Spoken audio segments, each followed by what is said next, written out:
Nobody forced you into the middle-class trap. You walked in willingly, smiling, grateful even. And the most disturbing part? The trap was built to feel so comfortable that most people never even realize they are inside it. Here is what the middle-class life looks like in America right now. You work hard. You pay your taxes. You have a decent home, a car with payments, and just enough left over at the end of the month to feel okay but never quite free. And every year you tell yourself, next year will be different. Next raise. Next promotion. Next time. But next time never comes. Because the system was not designed to help you escape. It was designed to keep you exactly where you are. Productive, consuming, and just comfortable enough to never revolt. That is not an accident. That is a blueprint. Now before you think this is a conspiracy theory, it is not. This is basic economics, basic psychology. And once you understand it, you will never look at your financial life the same way again. The middle class was literally invented to create consumers. After World War II, America needed an economy. And an economy needs people spending money. So the idea of the middle class was born.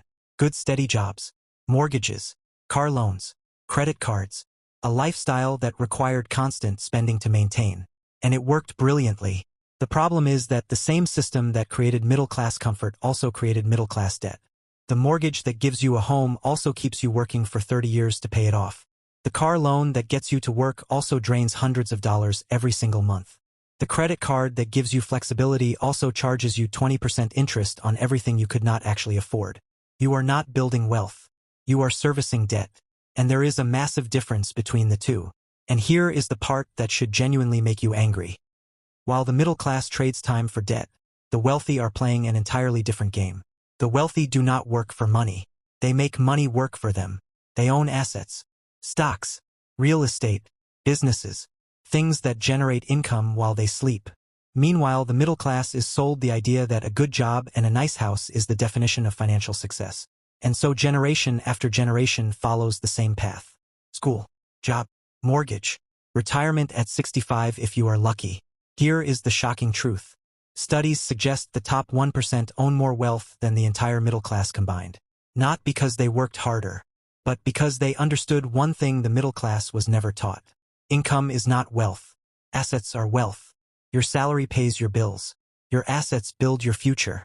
And if everything you earn goes straight to bills, you are running on a treadmill that never moves forward. So what do you actually do about it? Because awareness without action is just frustration. You break the trap by changing one thing at a time. Not everything at once. Not a dramatic life overhaul. Just one thing.